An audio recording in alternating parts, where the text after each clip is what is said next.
Very good evening. Today I am here to provide you the important guidelines regarding the phase preparation of DPT 2 physics. In DPT 2 we have allotted to practice light, reflection and refraction. Light, reflection and refraction 2. So this part is entirely entitled to practice refraction. This concentrates on refraction, mainly on refraction phenomena. This aspect to be carefully emphasized. Now the first aspect you have to take care, that is thorough.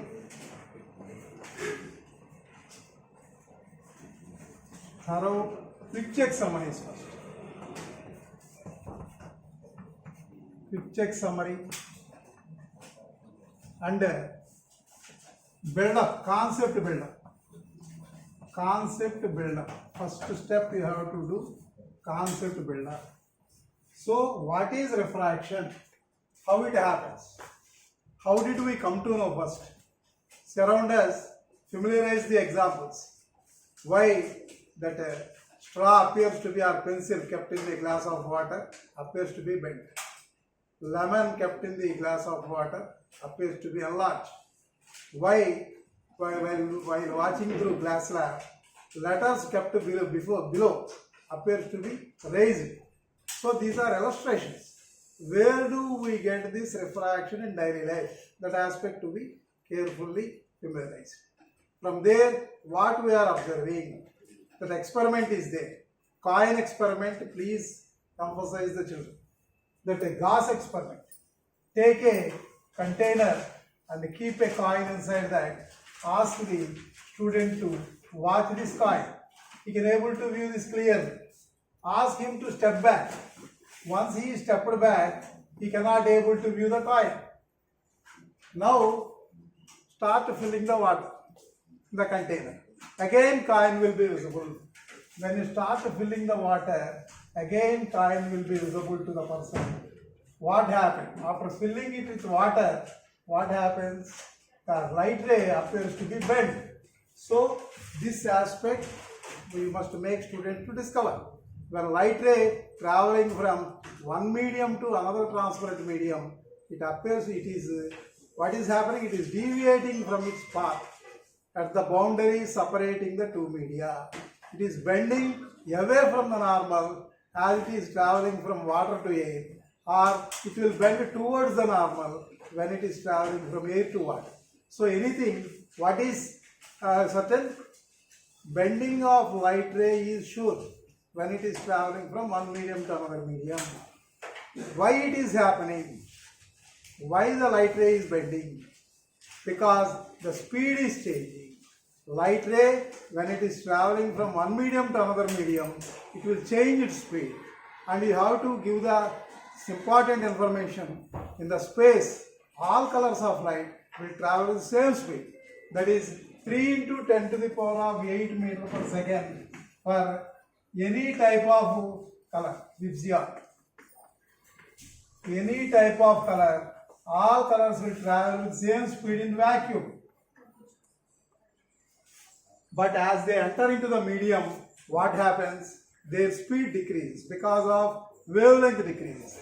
It is just familiar, important aspect. While walking along the floor, suddenly if you get a sand pit, what happens? If you continue to travel, you cannot able to make that much long step as you did earlier.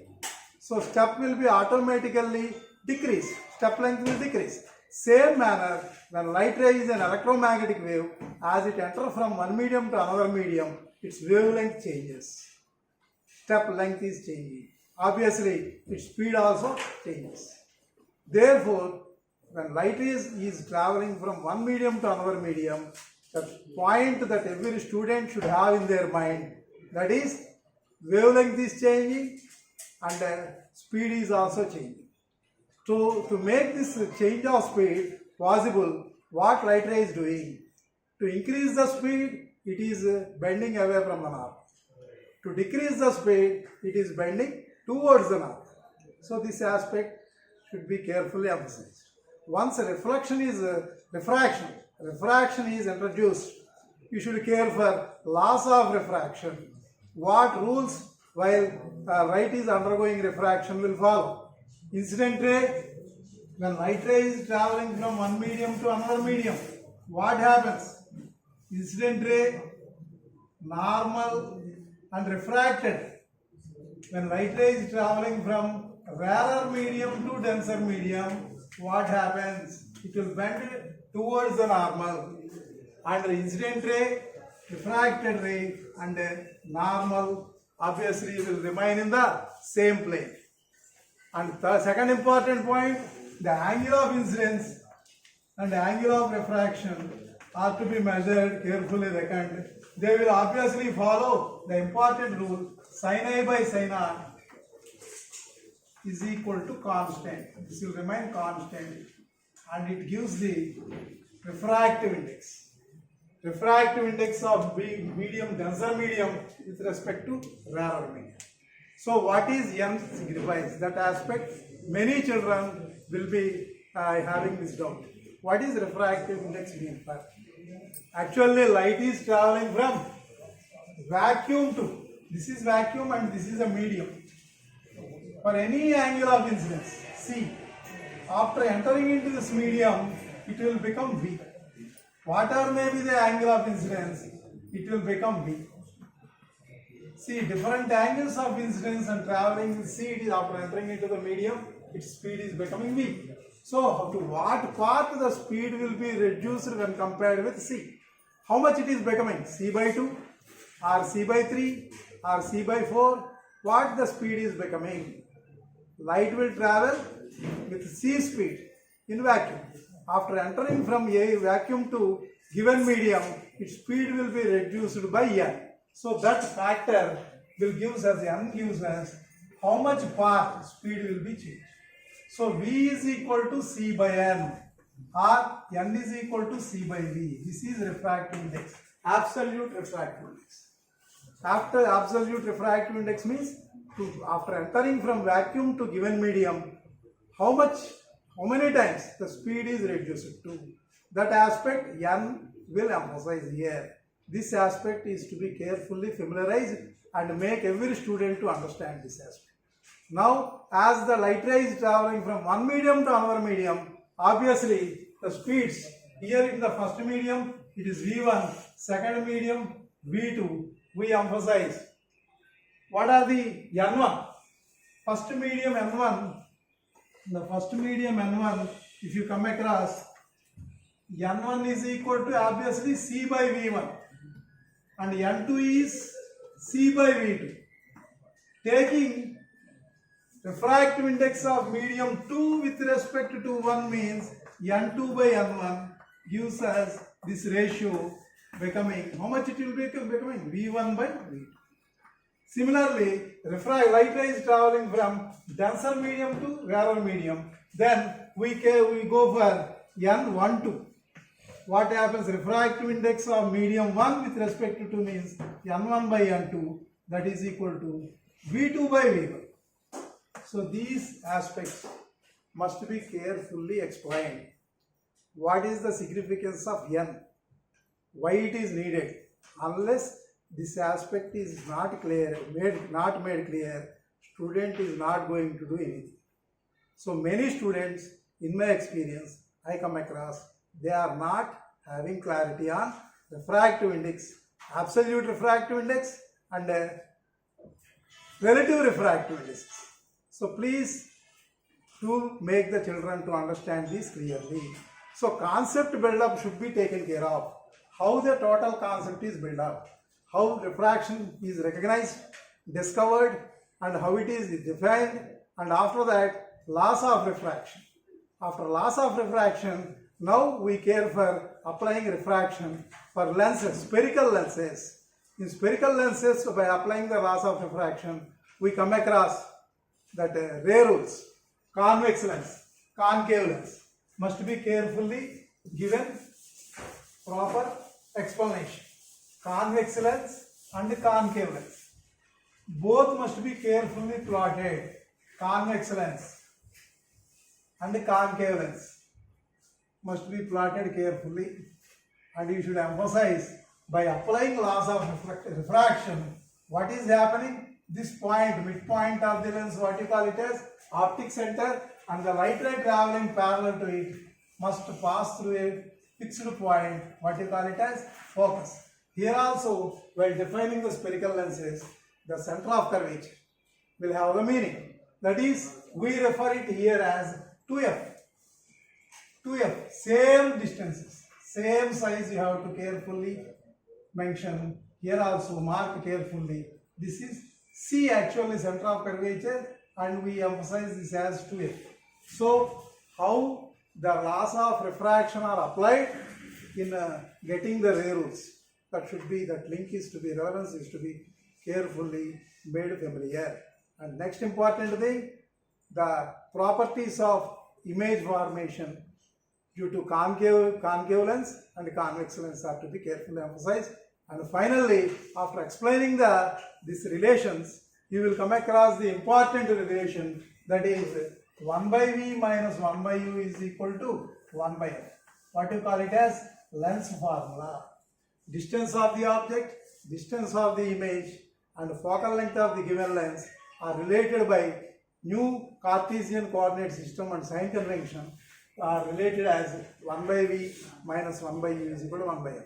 And again, you can take the important aspect, make the student to plot the ray diagram clearly, ask the student to prepare carefully, turning the page horizontally, plot two axes, horizontal axis, x and y axis, and keep this origin as optic center, and ask him to mark a convex lens and exactly 6 centimeters. This is what you call it as, that is focus, 6 centimeters focus, center of curvature will be obviously 12 centimeters. So likewise, on both sides, we mark the focus 6 centimeters, and this is 2f, CR 2f, exactly at 12 centimeters. Exactly applying the measurements, make the student to prepare the ray diagram, then he will get the relevance with this rule. What you call it as lens formula. Now ask the student to keep the object exactly in between C and F. This is all together come across 12 centimeters, and keep it at 10 centimeters exact. Draw the ray diagram. One ray traveling parallel must pass through focus, and second ray passing through optic center will travel undeviated, and you will come across these two rays are meeting exactly beyond 2f. Measure the distance, exactly measure v. This is u, and you will come across relation focal length 6. These are, for any type of practice, these three quantities are related by this formula 1 by v minus 1 by u is equal to 1 by f. And later, now we emphasize the important applications of convex and concave lenses in daily life. So, take care of this concept build-up, and finally, third important step is again changing, give practice of changing question into different competencies or objectives or academic standards. Again, you can take this, what is optic center? What is optic center? So, what happens light ray traveling through optic center? Why light ray traveling through optic center do not deviate from its path? Third one, application. How optic center is helpful in plotting the ray diagrams. Application type. Earlier, knowledge type. Later, we converted the same question into understanding type. And third one is now applying type. How optic center is useful in plotting the ray diagrams. So you understood? Now coming to the evaluating type. So give a diagram, the concave. Take a concave lens, and here the light ray is incident and asked to complete the light ray. And coming to the creating time, if optic center is not used, can you able to plot the ray diagrams? If we don't have optic center, or if optic center is not there, what we consider the optic center, can we able to plot the ray diagrams? Likewise, you have to draw the response and make the students draw the response from the children and give practice. So question anything they may expect in the public examination. Already we emphasized in detailed phase program, question paper evaluation, that there will be 1 mark and 2 mark questions which are not certain. They may change the question into any order. Only we are believing 4 mark and 8 mark are sure by the given model papers. We are believing, but we may not be sure. So 1 mark and 2 mark, every high aspirant should not be surprised after entering into the public examination. Please understand, they should be easily tackled and become strong and victorious while answering such questions. They will change the question. This is what I am trying to give you the important suggestion, that from the day one, if you carefully ignite and file up the children practice, they will surely grow up to that standard and they will come out with 50 out of 50. So changing question is very, very important. My humble request to all of you to give practice. Every question, try to change it. This time you have to get this possible. Make out on Sundays taking additional sessions, or make out some time. At least I suggest the children or train the children to change the question. If they are changing the question on their own, they can easily tackle anything they are asked. So these are the aspects I would like to bring it into your notice. And finally, follow the preparation plan as it is previously emphasized. 45 minutes evening time preparation and 60 minutes home preparation, carefully supervised. And before, on the DPT session day, you have another 45 minutes in the morning to strengthen their practice and utilize the 180 minutes time given to that DPT session time practice. Carefully emphasize the children, and every doubt, each and every question given in the CENTUM and HTA must be prepared thoroughly, and follow the rubrics we provided for DPT pattern. 3 1 mark questions and 1 2 mark question will be given differently. So child have to carefully attempt it and become successful. Please see that every high aspirant become successful and to have by having a great practice. All the best. Thank you very much.